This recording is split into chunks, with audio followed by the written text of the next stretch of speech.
গুজব দেখলেই গুজবের সূত্রের সন্ধান করতে থাকবেন, গুজবকে অবহেলা করবেন না। অভিনব সব প্রক্রিয়ায় গুজব ছড়ানো হচ্ছে, এক ছবির সঙ্গে অন্য ছবি জুড়ে দেওয়া হচ্ছে। আপনারা জানেন, অন্তর্বর্তী সরকার দায়িত্ব নেবার পর থেকেই গণমাধ্যম ও সোশ্যাল মিডিয়ায় গুজবের যেন এক মহোৎসব চলছে। দেশকে অস্থিতিশীল করার জন্য একের পর এক মিথ্যা তথ্য ছড়িয়ে দিয়ে জনগণকে বিভ্রান্ত করার চেষ্টা চলছে। অভিনব সব প্রক্রিয়ায় গুজব ছড়ানো হচ্ছে, এক ছবির সঙ্গে অন্য ছবি জুড়ে দেওয়া হচ্ছে।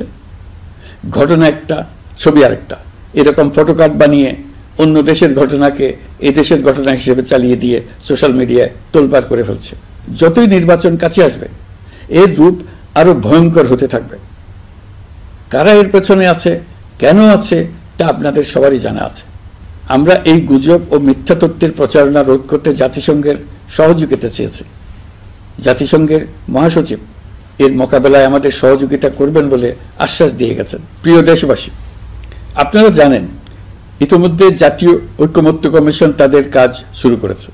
6টি সংস্কার কমিশনের 166টি সুপারিশ ও পূর্ণাঙ্গ প্রতিবেদন সহ 38টি রাজনৈতিক দলের কাছে চিঠি দেওয়া হয়েছে। ইতিমধ্যে রাজনৈতিক দলগুলোর সঙ্গে বৈঠক শুরু হয়েছে।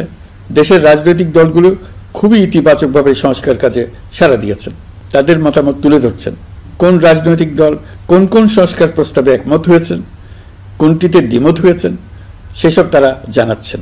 এটা আমাদের জাতির জন্য অত্যন্ত সুখকর বিষয় যে প্রতিটি রাজনৈতিক দল সংস্কারের পক্ষে মত দিচ্ছেন।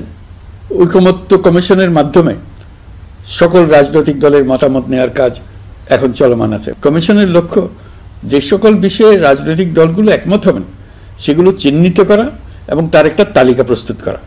যে সকল দল এতে একমত হয়েছেন তাদের স্বাক্ষর নেওয়া।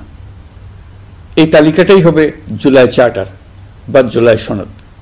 আমাদের দায়িত্ব জাতির সামনে পুরো প্রক্রিয়াটা স্বচ্ছভাবে তুলে ধরা এবং প্রক্রিয়া শেষে নির্বাচনের আয়োজন করা। দেশবাসীকে আমি স্মরণ করিয়ে দিতে চাই যে জুলাই অভ্যুত্থানের প্রথম পর্ব সফলভাবে সমাপ্ত হয়েছে। প্রথম পর্বের সমাপ্তির মধ্য দিয়ে অভ্যুত্থানের দ্বিতীয় পর্ব শুরু হলো। সবসময় মনে রাখতে হবে আমরা কিন্তু যুদ্ধাবস্থায় আছি। গুজব হলো এই জুলাই অভ্যুত্থানের বিরুদ্ধে পরাজিত শক্তির মস্ত বড় হাতিয়ার। গুজব দেখলেই গুজবের সূত্রের সন্ধান করতে থাকবেন, গুজবকে অবহেলা করবেন না। বহু অভিজ্ঞ সমর বিশারদ এই গুজবের পেছনে দিনরাত কাজ করছে। সীমাহীন অর্থ এর পেছনে নিয়োজিত আছে। এর মূল লক্ষ্য জুলাই অভ্যুত্থানকে ব্যর্থ করা। আমরা তাকে ব্যর্থ হতে দেব না। আমাদের সামগ্রিক ঐক্য পলাতক শক্তির গায়ে জ্বালা ধরিয়ে দিচ্ছে। তারা এই ঐক্য ভাঙতে চায়। তাদের অভিনব কৌশল আপনি টেরই পাবেন না, আপনি বুঝতেই পারছেন না কখন তাদের খেলায় আপনি পুতুল হয়ে গেছেন। আমাদের সচেতনতা এবং সামগ্রিক ঐক্য দিয়েই এই গুজবকে রুখতে হবে, পলাতক অপশক্তির ষড়যন্ত্রকে ব্যর্থ করে দিতে হবে।